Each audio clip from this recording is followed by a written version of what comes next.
Salut fidèles abonnés. Bonjour, bonsoir. Ceci dépendra de l'heure à laquelle vous verrez cette vidéo. Alors j'espère que vous vous portez bien. Et toute l'équipe d'Agro-Site Consult espère vous apporter depuis ces derniers temps, depuis que vous abonnez à la chaîne, un ensemble d'éléments qui vous permettront de vous améliorer en ce qui concerne vos activités agricoles. Alors aujourd'hui, à travers cette petite vidéo, nous allons vous apporter quelques astuces sur comment lutter contre la pourriture brune du cacao, ou généralement appelée causée par Phytophthora. Ok. Alors n'hésitez pas de vous abonner à la chaîne, n'hésitez pas de nous laisser des commentaires afin de gagner et de profiter comme ça des vidéos plus alléchantes. Donc nous allons mettre à votre disposition pour vous permettre d'acquérir des bonnes techniques afin de parvenir à des rendements de qualité. Alors à travers cette vidéo, nous allons parler de la pourriture brune. C'est quoi la pourriture brune? Beaucoup sont des cacaoculteurs qui ont des faibles rendements. Beaucoup sont des cacaoculteurs qui ne parviennent pas vraiment à gagner de leurs plantations justement parce que la pourriture brune cause de nombreux dégâts. Alors ce qu'il faut comprendre, c'est que sur cette vidéo, vous observez des cabousses qui sont très bons pour vendre, portantes.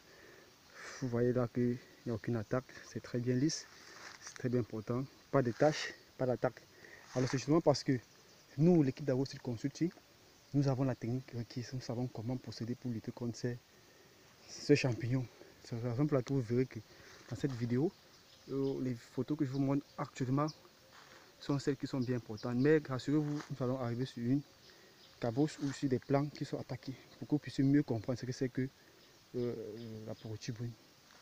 Alors ce qu'il faut savoir, c'est que Phytophthora megacarya, oui, c'est ce champignon qui attaque comme ça les cabosses de cacaoyer. Et généralement sa période de virulence, sa période d'attaque, c'est beaucoup plus en saison des pluies. Pourquoi en saison des pluies? Justement parce que en saison de pluie, les germes présents en sol sous forme de zoospores se développent rapidement au contact de la pluie. Voilà. Quand il pleut, ce qu'il faut savoir, c'est que si vous passez le temps à faire des traitements fongicides et autres qui ne sont pas indiqués, là vous êtes en train de perdre votre temps, là vous êtes en train de faire du gaspillage. Il faut savoir que pour lutter contre la pourriture brune, il faut faire ce qu'on appelle en premier point la récolte sanitaire. C'est quoi la récolte sanitaire? La récolte sanitaire va juste consister à faire des récoltes des plants ou des cabosses de cacao atteint. Fait un trou en plantation. Après avoir fait le trou en plantation, verser ces cabosses là à l'intérieur pour éviter la propagation de la maladie dans toute la plantation. Parce que quand vous laissez ces cabosses atteintes par le champignon et autres, quand il pleut, une goutte de pluie va taper sur cette cabosse. Cette goutte de pluie va se propager sur une autre cabosse qui est apparemment saine. C'est comme ça que la maladie va se propager. Alors, si vous faites votre récolte sanitaire régulièrement, cela va déjà vous permettre de limiter les dégâts et d'attaque de Phytophthora. En deux, il faut savoir qu'au pied des cabosses ou au pied des cacaoyers, on a généralement des personnes qui taillent ces cabosses et les fait tomber. Quand vous taillez les cabosses sur atteint des Phytophthora, que vous laissez tomber au sol, quand ce cabosse va se trouver, par exemple, disons que nous avons ici cette cabosse qui est peut-être atteinte de Phytophthora, qui a des zoospores là-dessus. Quand cette cabosse se trouve là, s'il y a une pluie par exemple, si la goutte de pluie tombe là et qu'il y a un rejet qui vient là, vous voyez que cette goutte de pluie qui va toucher la cabosse atteinte va remonter vers cette cabosse et comme ça au niveau de l'apex, la maladie va se propager. Si vous remarquez bien, généralement dans vos plantations, la maladie commence à se développer par cet apex parce qu'elle est à la proximité du sol et le sol étant infecté aussi, cela remonte vers la cabosse et se propage vers la base. Alors il est important de faire des récoltes sanitaires, ne pas les jeter au pied du cacaoyer, mais de faire un trou où vous allez comme ça verser ces cabosses atteinte, les enterrer ou soit les brûler. Et aussi, il faut faire ce qu'on appelle l'entretien du voisinage. Ça veut dire que vous devez discuter avec votre voisinage en ce qui concerne l'entretien. Au même moment où vous faites la récolte sanitaire, il faut aussi en parler avec votre voisin et lui donner les raisons de cela. Alors, ici nous avons une parfaite illustration de ce que c'est que la pourriture brune, causée par ce champignon qu'on appelle le Phytophthora megacarya. Vous voyez ici, il y a des chancres blancs et tout. Cette cabosse là peut causer d'énormes dégâts. Ça veut dire que si je coupe cette cabosse, que je laisse tomber au sol, cela va se propager dans tout le champ. Pourquoi? Parce que non seulement après une pluie, le ruissellement va circuler dans tout le champ et ça va se propager de pied en pied. Raison pour laquelle je parle de faire des récoltes sanitaires. Raison pour laquelle je parle de faire des récoltes d'entretien au voisinage. Je suis avec les voisins, je dis bon voisin, voilà, il faut qu'on s'entretienne telle période pour faire la récolte sanitaire. Pourquoi? Parce qu'en faisant la récolte sanitaire, ça limite davantage les souches de phytophthora en plantation pour avoir une plantation saine. De plus, quand vous faites les traitements, il ne faut pas faire le traitement seulement sur les feuilles ou sur les cabosses. Il faut aussi traiter le sol. Pourquoi? Parce que quand vous récoltez ces cabosses, vous laissez tomber au sol, c'est là aussi infecté et les feuilles aussi sont infectées. Ça veut dire quoi? Ça veut dire que sur une distance d'au moins 30 cm autour du cacaoyer, vous nettoyez au moins 30 cm autour du cacaoyer. Vous allez aussi par moment pulvériser comme ça, sans alentour, afin de tuer les germes présents en sol. Là, ce qui fera que en saison de pluie, il y aura moins d'attaques. Vous aurez des cabosses, des cacao bien importants. Cela va aussi vous permettre d'avoir des bonnes fèves.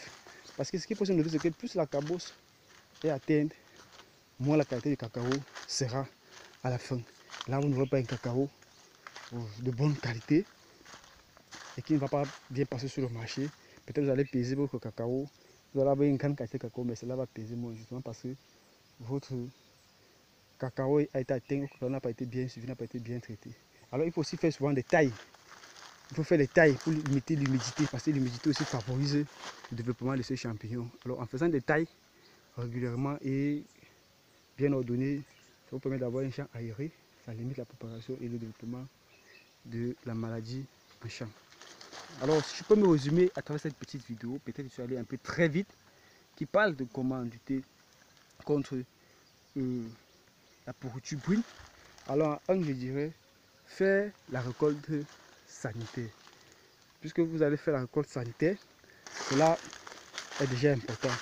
Vous faites la récolte sanitaire, vous mettez dans un trou, soit vous les brûlez pour limiter la propagation de la maladie. Après avoir fait la récolte sanitaire, il faut faire des traitements contrôlés ou spécifiques sur les feuilles et aussi tout au sol.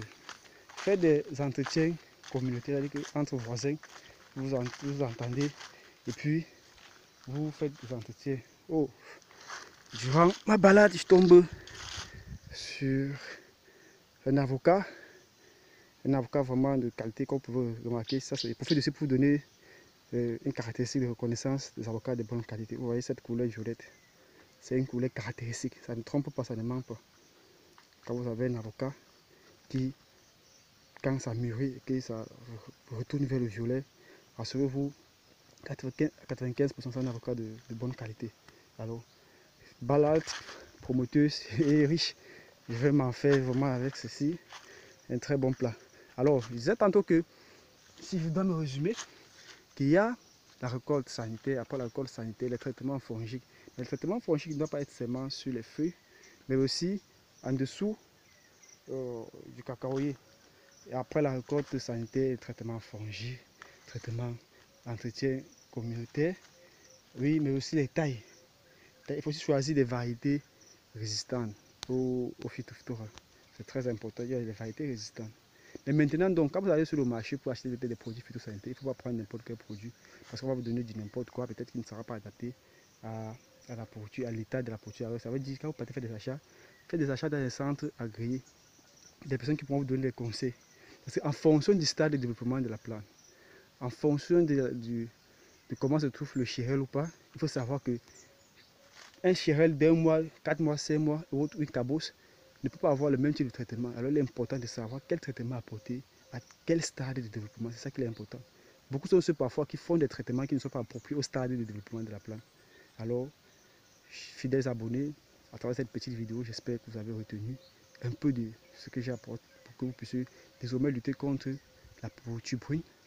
Alors, pour plus d'explications, ou bien si vous aimeriez savoir davantage, vous pouvez nous contacter à travers notre adresse, à travers notre site internet www.agro-6consulting.com, soit nous écrire directement à travers notre contact WhatsApp qui va figurer ou qui figure comme ça en pleine ligne dans les commentaires. Alors, j'espère vous retrouver très bientôt pour une nouvelle vidéo. D'ici là, portez-vous bien et prenez soin de vous. Lionel Kamanier pour AgroSite depuis Njombe. Merci.